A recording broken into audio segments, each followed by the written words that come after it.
슬프다 이 성이여, 전에는 사람들이 많더니 이제는 어찌 그리 적막하게 앉았는고. 전에는 열국 중에 크던 자가 이제는 과부같이 되었고, 전에는 열방 중에 공주였던 자가 이제는 강제 노동을 하는 자가 되었도다. 밤에는 슬피 우니 눈물이 뺨에 흐르며, 사랑하던 자들 중에 그에게 위로하는 자가 없고 친구들도 다 배반하여 원수들이 되었도다. 유다는 환난과 많은 고난 가운데에서 사로잡혀 갔도다. 그가 열국 가운데에 거주하면서 쉴 곳을 얻지 못하며 그를 핍박하는 모든 자들이 궁지에서 그를 뒤따라 잡았도다. 시온의 도로들이 슬퍼하며 절기를 지키려 나아가는 사람이 없음이로다.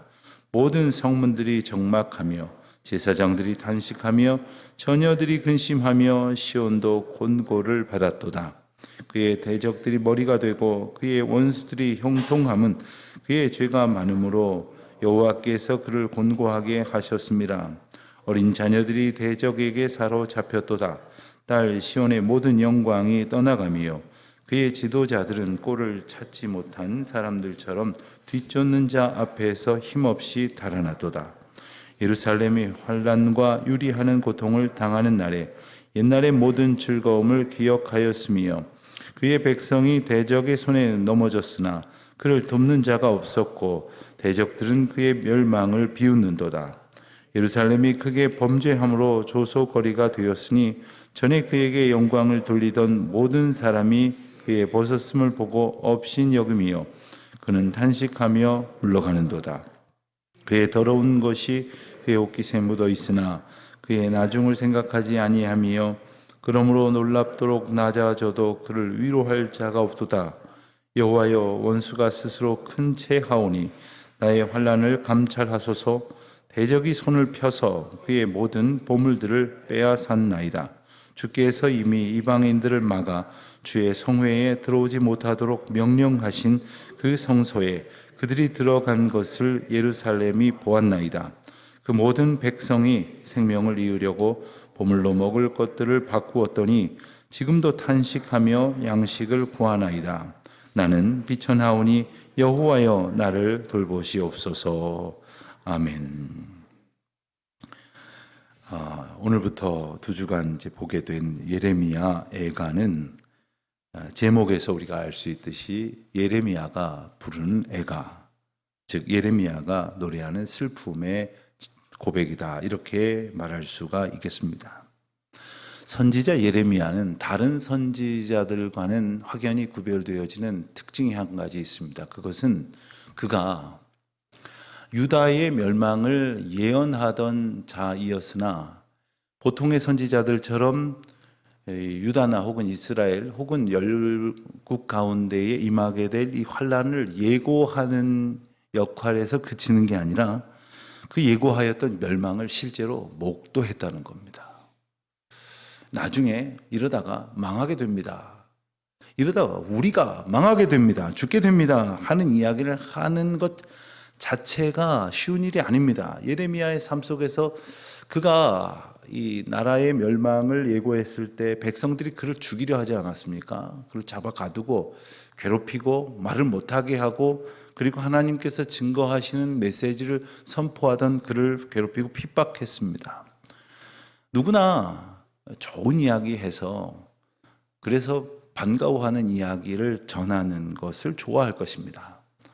힘든 이야기, 슬픈 이야기, 아픈 이야기, 더군다나 망하게 될 일을 예고한다고 하는 것은 예레미야에게 있어서는 굉장히 어려운 일이었으나 하나님께서 그에게 그 일을 맡기셨고 그 말을 하게 하셨기 때문에 그는 백성들 앞에서 그 멸망을 예고하였고 그리고 마침내 하나님의 때가 되어 그 멸망을 직접 겪고 바라보게 되었으니 그가 가지게 된 그 절망과 슬픔은 정말 말할 수 없이 컸을 것입니다. 그래서 그가 이 유다의 멸망을 바라보면서 하나님 앞에 고백하는 이 슬픔의 탄식이 바로 예레미야 애가서입니다. 우리가 5장으로 구성된 애가서를 보게 되는데 5장으로 구성이 된 것처럼 5편의 슬픔의 노래가 있다, 이렇게 이해하면 좋겠습니다. 각 장은 우리가 이렇게 유심히 보면 공통된 것이 한 장이 22절로 되어 있습니다. 각 장이 22절로 되어져 있는데, 물론 성경에 장절을 나눈 것은 한참 뒤의 일입니다만은 이미 이 예레미야 애가서는 마치 누구라도 그것을 구별할 수 있도록 이 정돈된 시어로 한 시가 22절로 이렇게 구성되어져 있는 그 5편의 연속시다, 이렇게 말할 수가 있습니다. 22절로 구성이 되어 있는 것은 히브리어의 알파벳이 모두 22자입니다. 그래서 각 알파벳의 첫 자로 각 절을 시작하여서 시를 만드는 거죠. 우리말로는 번역이 돼요. 이게 무슨 의미인지, 그 두운으로 시를 시작한 것이 어떤 특징으로 나타나는지 우리는 알 길이 없습니다만, 이제 히브리 사람들은 이것을 알파벳으로 구별하여서 이렇게 지었습니다. 그러면 이 슬픈 와중에 그렇게 시를 정형화된 틀에 맞춰서 기록한 이유는 무엇일까? 그것은 바로 예레미야가 어떤 자기의 문학적 어떤 만족을 위해서 그렇게 쓴 것이 아니라 이스라엘 백성들로 하여금 이 시를 읽고 또 묵상하고 또 가능하면 암송하고 기억함으로 하나님께서 이스라엘 백성들에게 사랑하시는 중에 연단하시고 그리고 고난 가운데에 그 탄식하게 하셨지만 그때에 하나님께 고백하여 기도하던 노래가 있었다고 하는 것을 그들로 간직하게 하기 위함입니다. 그렇기 때문에 이것은 그들에게 전해 내려오며 그들이 마음속에 기억함으로 비록 절망하는 상황에 놓여 있으나 하나님 앞에서 이 노래를 부름으로 온전한 회복을 소원하며 오직 하나님께만 소망을 두게 하려는 그러한 하나님의 의도가 예레미야를 통해서 증거된 것입니다. 특별한 것은 3장은 66절로 구성이 되어 있습니다. 3장은 이제 22절에 이제 세 곱절이 됩니다. 그래서 그 풍성함이 더하여져서 그 시를 통해서 이스라엘 백성들이 가지게 된 슬픔의 현실을 고백하지만 결국은 하나님 앞에 소망을 노래하는 그러한 시로 결론이 지어지게 됩니다. 우리가 아픔을 잊고 싶어하는 우리가 기질을 갖고 있고, 그리고 떠올려 보기도 싫고, 그리고 서로가 언급하려고도 하지 않을 때가 있습니다만은 굳이 이 선조들의 슬픈 역사를 기억하도록 하시는 이유가 무엇일까? 그것은 하나님의 법도를 떠날 때 고난이 온다는 하나님의 원리를 되새기게 하시기 위함입니다. 또한 그 절망에 처하여 있을 때에 그 어떤 것으로도 소망을 둘 수 없는 우리가 하나님의 은혜 가운데에서 바른 소망을 품게 하시기 위함이기도 합니다. 우리가 몇 구절 좀 자세히 살펴보기를 원하는데 1절, 2절 말씀을 보면 슬프다 이성이여 슬프다라는 그 애통하다, 아픔의 노래이다 라는 이 고백이 바로 애가라는 말입니다. 그래서 1장, 2장 또 4장에서 이 슬프다라는 말로 이 시를 시작을 하죠. 이 성이여 전에는 사람이 많더니 이제는 어찌 그리 적막하게 앉았는고. 예루살렘 성읍은 그야말로 하나님의 은혜와 풍성한 부흥의 증거였습니다. 예루살렘에도 물론 사람들이 많이 거주하고 있었지만 하나님께서 명령하신 1년 3차례 명절 때가 되면 원근각지에 흩어져 있었던 모든 주님의 백성들이 다 예루살렘에 올라와서 제사를 지내곤 했습니다. 얼마나 많은 사람들이 모였는지 모릅니다. 그 많은 사람들이 하나님을 찬양하고 하나님이 주신 은혜를 정말 기뻐하고 감사하는 그러한 도성이었는데 어떻게 하다 이렇게 적막하게 되었습니까? 3절에 보니까 유다는 환난과 많은 고난 가운데에서 사로잡혀 갔도다. 그곳에 있어야 할 많은 사람들이 사로잡혀서 포로되어 끌려갔습니다. 이미 북이스라엘은 아수르에 멸망했지만 남유다가 바벨론에 함락되기 전에 예레미야를 비롯한 여러 선지자들을 통해서 이 멸망을 예고했음에도 불구하고 하나님 앞에 마땅한 자세의 전환의 그러한 회개를 고백하지 못했던 백성들은 결국 포로가 되어 잡혀가고 말았습니다. 그리고 결국 예루살렘은 적막한 그러한 성읍이 되고 말았습니다. 그리고 사람들의 형편도 바뀌었습니다. 1절 하반절에 보면 열국 중에 크던 자가 과부같이 되었다. 돌보는 이가 없고 그리고 고통 가운데 처하여져 있는 형편이 되었고, 열방 중에 공주였던 자가 이제는 강제 노동을 하는 자가 되었다. 공주는 어떤 의미일까요? 모든 사람들이 다 이 공주를 떠받들어주고 그야말로 조그만 그런 수고도 하지 않을 만큼 많은 사람들이 이렇게 도와주고 섬겨주는 그러한 자리에 있었지만 이제는 강제 노동을 해야 되는 그러한 참혹한 신분이 되었습니다.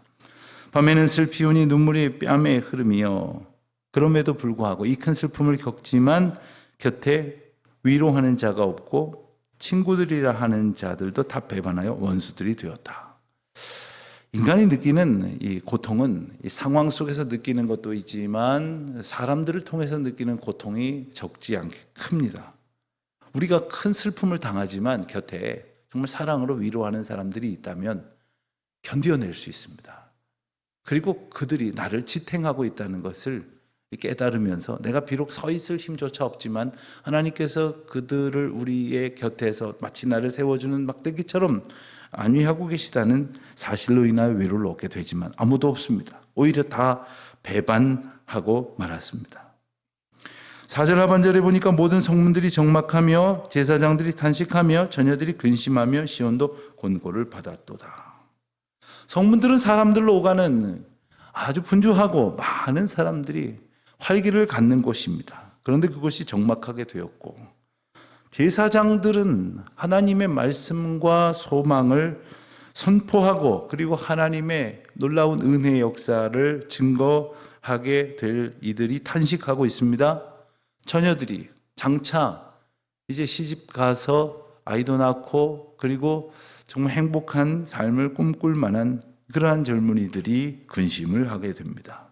게다가 5절을 보니까 그의 대적들이 머리가 되고 그의 원수들이 형통했다고 했어요. 여러분, 그런데 대적들이 나의 머리가 되고 원수들이 형통하는 것은 그들이 강성해져서가 아닙니다. 그들이 잘나져서가 아닙니다. 그건 바로 나의 죄가 많음으로 여호와께서 곤고하게 하셨다는 거예요.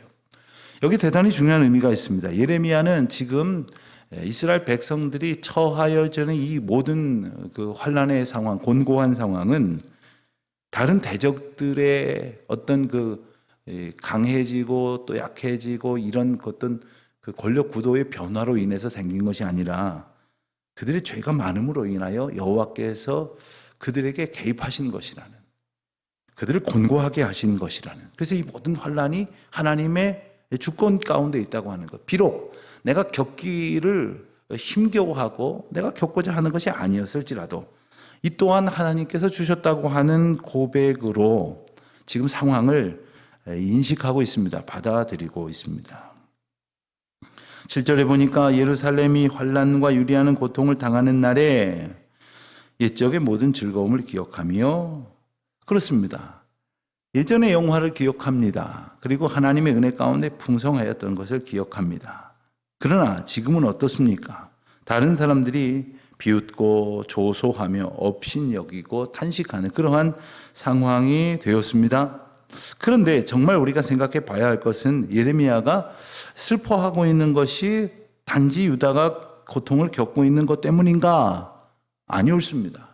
지금 유다가 망하게 되었고 지금 유다가 예전에 어떤 화려한 그러한 예루살렘의 명성을 다 잃어버렸기 때문에 예레미야가 슬퍼하고 있는 것이 아니라 그는 이 지경이 되도록 하나님의 마음을 그들이 헤아리지 못했고 하나님의 인도하시고 말씀하신 그대로 살아가지 못한 것에 대한 안타까움이 있는 거예요.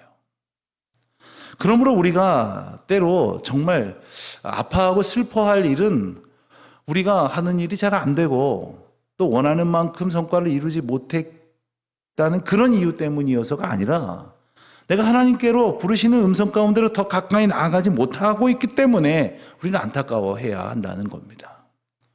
자녀들이 공부 못한다고 속상해할 게 아니라 하나님을 부르짖지 않는 것으로 인하여 속상해야 되는 거예요. 이 시대가 여러 가지 어려움과 아픔 때문에 우리가 안타까워할 일이 아니라 이 시대가 하나님의 음성을 듣고자 하지 않는 것 때문에 안타까워해야 하는 거예요. 우리가 병들고 가난해지고 고통당할 것 같아서 두려워하는 것이 아니라 우리가 하나님을 붙들지 않는, 하나님을 의지하지 않고 하나님의 부르심 앞에 더 적극적으로 더 하나님의 인도하심을 감사하며 나아가지 못할 것에 대해서 두려워해야 되는 거예요. 예레미야가 갖는 절망 속에 희망이 있다는 것을 기억하십시오. 예레미야는 이 절망적 상황 속에서도 희망이 있기 때문에 이 절망을 탄식하고 있는 거예요. 아무 희망이 없으면 탄식도 안 합니다. 탄식하다가 그저 주저앉고 말게 되는 거죠. 그것은 무엇이냐? 유다가 예루살렘이 회복되는 것을 기대하고 바라는 것이 아닙니다. 하나님이 함께하고 계심을 감사하고 있는 거예요. 그것이 절망 속에서 부르는 예레미야의 희망인 것입니다. 우리의 상황은 때때로 생각보다 어려울 때가 있습니다. 그리고 남들은 그거 가지고 뭘 그러냐라고 말할런지 모르지만 나 자신은 정말 죽을 것 같은 고통을 느껴서 괴로워할 때가 있습니다. 그렇다고 절망할 일이 아니고, 그렇다고 괴로워할 일이 아니고, 하나님이 함께 하시지 않을 수밖에 없도록 된 나의 무지와 죄와 그리고 회개하여 주님 앞으로 돌아가지 아니한 패역한 삶이, 그것이 슬퍼할 일이라고 하는 사실을 우리는 기억해야 할 것입니다. 그러므로 예레미야가 품었던 소망을, 비록 상황은 다 망하게 되었지만 주님이 우리와 함께 하시고 주님이 징계하셨지만 싸매어 낫게 하실 것이라고 하는 하나님의 약속을 마음에 새기고 소망을 품는 우리 모두가 되어야 하기를 원합니다. 전쟁을 겪고 있는, 아직도 전쟁의 상황 속에 살고 있는 우크라이나를 생각을 해보면 한 번도 본 적도 없는, 가본 적도 없고 우크라이나와 관련된 사람을 만나본 적도 없지만 마음이 아픕니다. 참 괴롭습니다. 슬픕니다.